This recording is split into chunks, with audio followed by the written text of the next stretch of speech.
And the acid humor.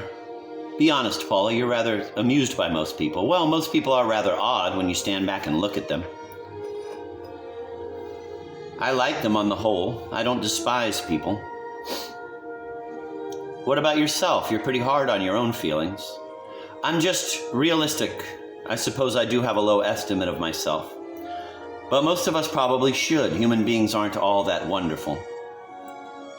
Not the sort of human beings you find on the Costa del Sol. Is that why you stay here? Among all the alcoholics in the sun, groping each other like ancient lobsters? Laughing, she lay against my shoulder. Never get a suntan, Charles, or I'll stop loving you. The people here are all right in their way.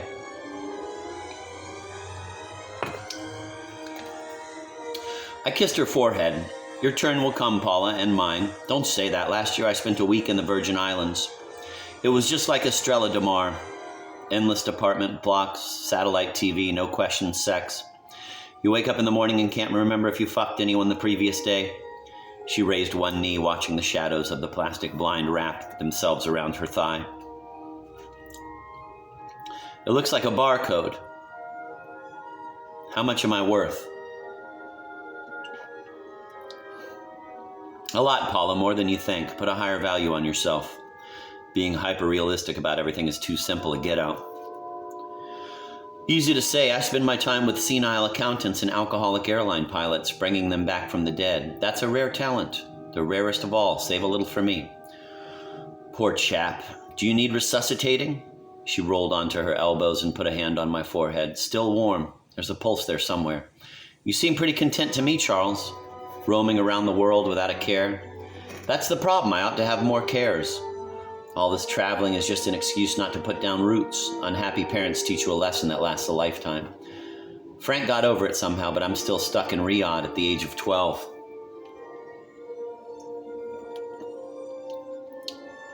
And now you're in Estrella de Mar? Perhaps it's your first real home? I think it is. I've stopped feeling depressed here. She smiled like a contented child when I moved her onto her back and kissed her eyes. I began to caress her, stroking her clitoris until she parted her thighs and steered my fingers into her vagina. That's nice. Don't forget my anus. Do you want to bugger me? She turned onto her side, forced some spit onto her fingertips and pressed them between her parted buttocks. I looked down at the silky cleft, at the fine hair that covered the base of her spine. As I caressed her hips, my fingers touched what seemed to be a contour line drawn across the smooth skin. A ridge of tissue curved across her hip to the small of her back, the faint trace of a long-healed surgical scar. Charles, leave it alone. You can't unzip me. The scar's almost gone. How old were you? Man, this guy's a detective even when he's about to butt-fuck somebody. 16, my right kidney wasn't working. They resectioned the pelvis. Quite a tricky piece of surgery. Frank never even noticed it. She held my penis. You're going soft. Think about my bum for a minute. I lay back and looked down at the scar, realizing that I had seen it before in the closing moments of the porno film.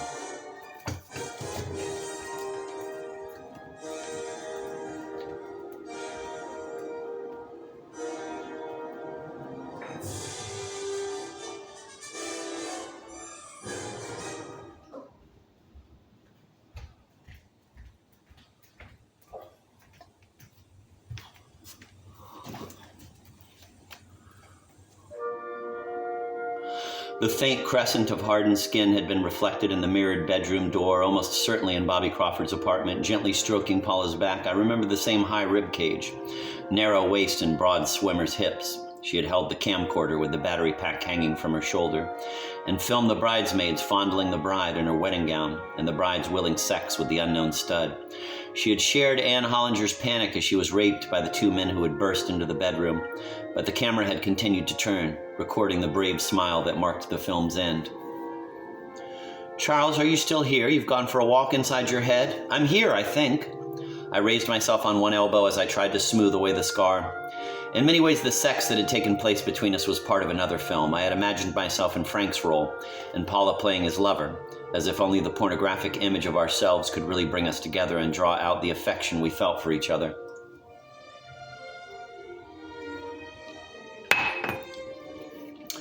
Charles, if I'm going to see Frank, I'll have to leave soon. I know, I'll come quickly. By the way, do you know where Bobby Crawford's apartment is? Why do you ask? It's on the High Cornish Road. Have you ever been there? Once or twice. I try to keep away from him. Why are we talking about Bobby Crawford? I followed him there the other day. I got into the empty apartment next to his. On the top floor, it's quite a view. It certainly is. It's amazing what you can see there. Hold on, I'll get some cream. I opened the top drawer of the wardrobe and drew out the lace shawl. Holding one corner, I laid the yellowing lace across Paula's waist and shoulders. What's this? She peered at the ancient lace. It's a Victorian baby shawl? Frank and I were swaddled in it. It belonged to my mother. It's just a game, Paula. All right, she looked up at me, puzzled by my calm manner. I'm ready for most things. What do you want me to do? Nothing, just lie there for a moment.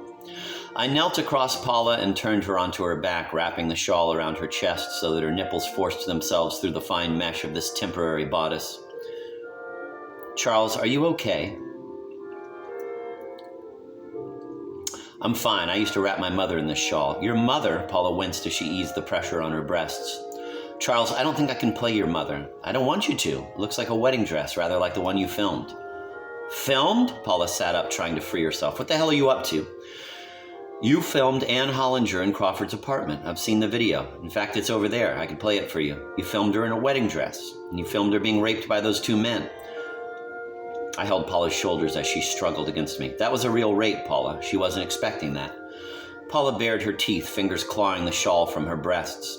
I forced her thighs apart with my knees. Raising her hips from the bed, I pulled the pillow from behind her head and rammed it under her buttocks, as if preparing to rape her. All right, Paula lay back as my hands held her wrists to the headboard, the tattered shawl between us. For God's sake, you're making a hell of a meal out of this. Yes, I was at Bobby Crawford's apartment. I recognized the scar. I released her arms and sat beside her, brushing the hair from her face. And you took the film? The film took itself. I pressed the button. What does it matter? It was only a game. Quite a tough one. The two men who burst in, were they part of the script? Paula shook her head as if I were an obtuse patient querying the treatment she had prescribed. Everything was part of the game. Afterwards, Anne didn't mind. I know, I saw the smile, the bravest and strangest smile I've ever seen. Paula searched for her clothes, annoyed with herself for having been ambushed by me. Charles, listen to me. I wasn't expecting the rape. If I'd known, I wouldn't have taken part. Where did you find the tape? In the Hollinger's house. It was in Anne's VCR. Did Frank know about the film? No, thank God. It was 3 years ago, soon after I came here. I'd always been interested in cinephotography, and someone invited me to join a film club. We didn't just talk about films, we went out and made them. Elizabeth Shand put up the money. I hadn't even met Frank. But you'd met Crawford. I passed her shoes to Paula, and she slipped on the jacket of her trouser suit. Was he the pale-skinned man who led the rape? Yes. The other man was Betty Shand's chauffeur. He spends a lot of time with Crawford. And the first man she had sex with? Sonny Gardner. He was one of Anne's boyfriends, so that seemed all right. He nearly had a fight with Crawford afterwards. Paula sat down and drew me onto the bed beside her. Believe me, Charles, I didn't know they would rape her. Crawford's so excitable. He was carried away by it all. I've seen him with his tennis classes. How long had he been making films?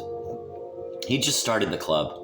We were going to make a series of documentaries about life in Estrella de Mar. Paula watched me massage her bruised wrists.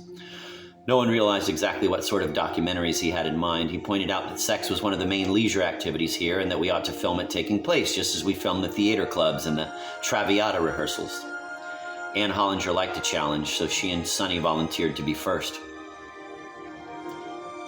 I wiped the smeared mascara from Paula's cheeks. Even so, I'm still surprised. At me? For God's sake, I was bored stiff.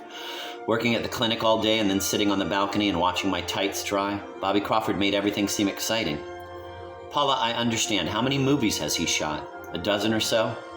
That was the only one I filmed. The rape scene frightened me. Why were you wearing a swimsuit? You look as if you're about to join in. Charles! Exasperated with me, Paula lay back against the pillow, scarcely caring whether I approved of her or not. I'm a doctor here. Half the people seeing that film were my patients. Crawford had masses of copies made. Taking my clothes off was a way of disguising myself. You were the only one who wasn't fooled. You and Betty Shand. She loved the film. I bet she did. You didn't help to make any others? No fear. Crawford was talking about snuff movies. He and the chauffeur, Mahood, were going to pick up some dim tourist in Fuengirola, and bring her to his apartment. He wouldn't have gone that far. Crawford was turning you on. You're wrong. Paula took my hands like a serious schoolgirl at her first biology class who had glimpsed the realities of the living world. Listen to me, Charles. Bobby Crawford is dangerous. He set fire to your car, you know. Possibly. This fellow Mahood or Sonny Gardner would have carried it out. The fire wasn't what you think it was. It was a playful gesture, like some offbeat recorded voice on an answer phone. A playful gesture? Paula turned to grimace at my neck. And the strangling? How playful was that? He could have killed you. You think that was Crawford? Don't you?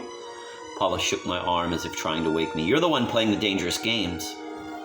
Perhaps you're right about Crawford. I put my arm around her waist, remembering with affection how we had embraced, and thought of the hands clamped over my throat. I assumed it was him, part of the hazing that new recruits go through.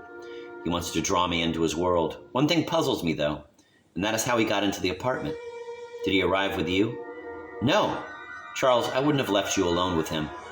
He's too unpredictable.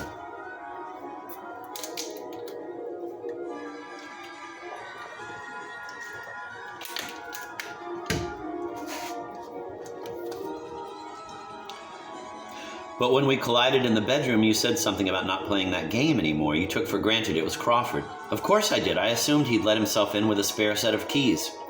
He likes jumping out on people, especially women, coming up behind them and grabbing them in car parks. I know, I've seen him at it.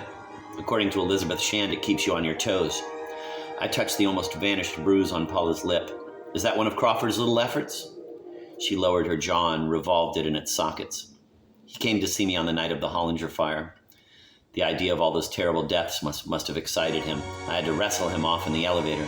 But you picked him up from the beach after the speedboat chase. I saw you at his apartment the next day, bandaging his arm. Charles. Paula hid her face in her hands and then smiled at me with an effort. He's a powerful figure. It's not easy to say no to him. If you've once been involved with him, you find that he can draw on you whenever he wants to. I understand. Could he have started the Hollinger fire? He might have done.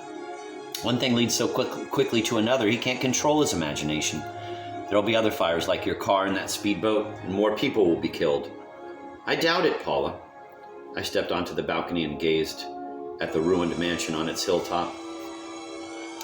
Estrella DeMar is everything to him. The speedboat fire and my car were pranks. The Hollinger deaths were different. Someone set out coldly to murder those people. That isn't Crawford's style. Could the Hollingers have been killed in some turf war over drugs? There are silos of cocaine and heroin sitting here. But all controlled by Bobby Crawford. No other supplier gets a look in. Betty Shand and Mahood see to it. That's why the heroin here is so pure. People thank Crawford for that. No infections, no accidental overdoses. So the dealers worked for Crawford. That didn't help B.B. Jansen and Ann Hollinger. They ended up in your clinic. They were addicted long before Bobby Crawford met them. But for him, they'd both have died. He isn't trying to make money from drugs. Betty Shand takes all the profits. Medicinal quality heroin and cocaine are Crawford's answer to the benzodiazepines we doctors love so much. He once told me I was putting people under house arrest, inside their own heads. For him, heroin and cocaine and all these new amphetamines represent freedom, the right to be a crashed-out bar kook like B.B. Jansen. He resents Sanger for taking her away from the beach, not for having sex with her. He denies that he did. Sanger can't face that side of himself. Paula began to remake her lips in the dressing table mirror, frowning at a still loose canine under her bruise. For some people, even in Estrella DeMar, there are limits.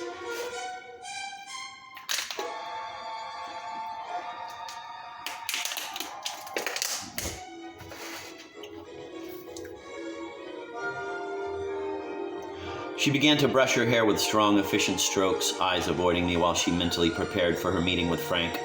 As I watched her through the mirror, I had the sense that we were still inside a film, and that everything taking place between us in the bedroom had been prefigured in a master script that Paula had read. She was fond of me and enjoyed making love, but she was steering me in a direction she had chosen. Frank will be sorry not to see you, she told me as I carried the case to the door.